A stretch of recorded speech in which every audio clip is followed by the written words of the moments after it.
1989 সালের 24শে নভেম্বর জুমার দিন শেখ আব্দুল আজম রাহিমাহুল্লাহ যে পথ দিয়ে জুমার নামাজ আদায় করতে যেতেন, শত্রুরা সে পথে 3টি বোমা পুঁতে রাখল।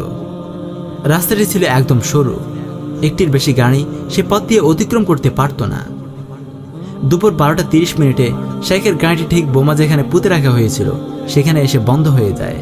সে গাড়িতে ছিলেন শেখ ও তার 2 ছেলে ইব্রাহিম ও মোহাম্মদ, এবং তাদের সাথে ছিলেন তার বন্ধু তামিম আল আদনানের একটি পুত্র। গাড়ি স্টার্ট নিচ্ছে না দেখে শেখ গাড়ি থেকে নেমে হাঁটা শুরু করলেন, আর তখনই বিকট শব্দে শত্রুদের পুঁতে রাখা বোমা বিস্ফোরিত হলো। বিস্ফোরণের ভয়াবহ আওয়াজে কেঁপে উঠল পুরো শহর। আতঙ্ক ছড়িয়ে পড়ল চারিদিকে।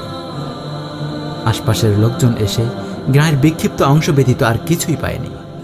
শেখের 2 ছেলের দেহ প্রায় 100 মিটার উপরে উঠে যায়। তাদের দেহের বিভিন্ন অংশ গাছের ঢালে বৈদ্যুতিক তারের সাথে ঝুলন্ত অবস্থায় পাওয়া যায়। কিন্তু বিস্ময়কর হলেও সত্য, শেখ আব্দুল আজম রাহিমাহুল্লাহের দেহ পুরোটাই ছিল অক্ষত অবস্থায়, শুধুমাত্র তার মুখ দিয়ে রক্ত ঝরছে।